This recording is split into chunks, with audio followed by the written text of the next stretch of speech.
context that we appeal to all Kenyans to listen to this message. 1. Kenya is perishing.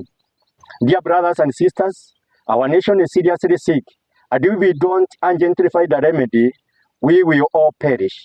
We say this having considered the following factors. 1. Kenyans are truly sad, with 57% of residents in our counties indicating they are generally unhappy, and a further 30% in case indicating they are depressed. The result is the ever-rising cases of suicide and uncontrolled abuse of alcohol and drugs, leading to breakdown of social structures and families. Do the political leaders at the national and county levels realize that untreated mental illness at the national scale is catastrophic? Number 2, Kenyans are suffering serious impoverishment and economic hardships, with 81% in our counties indicate that they are poorer today than they were 1 year ago. Where is the economic development the government keeps boasting about? What solutions have the leaders in opposition parties offered to relieve the suffering of the people? Do our leaders realize that the only reason inflation is going down is because Kenyans don't have money to buy anything? 3. The rules and policies passed by government, coupled with intimidated corruption, has created a toxic business environment that has resulted in more than 10 multinational companies relocating to other countries. The resultant unemployment is cascading down to the village level, at kiosks and mama mbogas go out of business since the expendable income of residents has hit the rock bottom. Number 4, taxation is very high, with the government taking more than 56% on an individual's income through direct and indirect taxes. Why have our members of parliament passed laws to allow all these taxes and levies?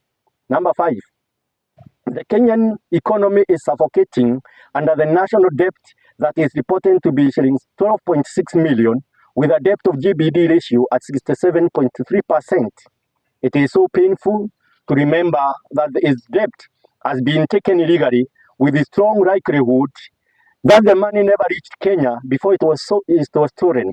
Noting that Parliament removed the requirement that all funds passed through the consolidated fund. We owed all the MPs, whether in government or in opposition, personally responsible for overtaxing Kenyans to pay an existing debt. 6, we have a government so cruel that instead of protecting workers and safeguarding the vulnerable, the Ministry of Labor and Social Protection is only focused on trafficking Kenyans to the Middle East as many workers. It is not a new phase of slave trade when Kenyans are sent to foreign countries to work as housemaids.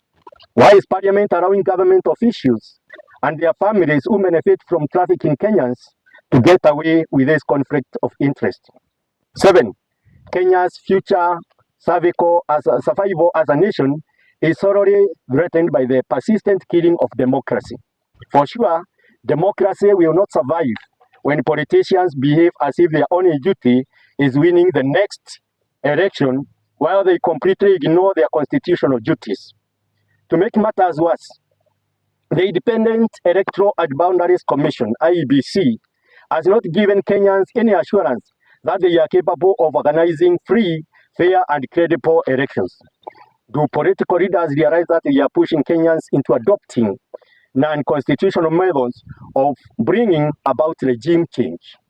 8, more and more complicity by national and country governments is exposing Kenyans to unhealthy and toxic funds, resulting in a sharp rise in number of people diagnosed with non-communicable diseases.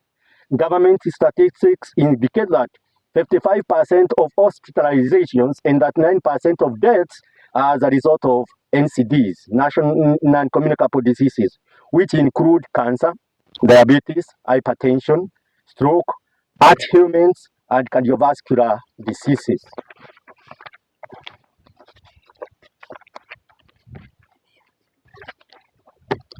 So,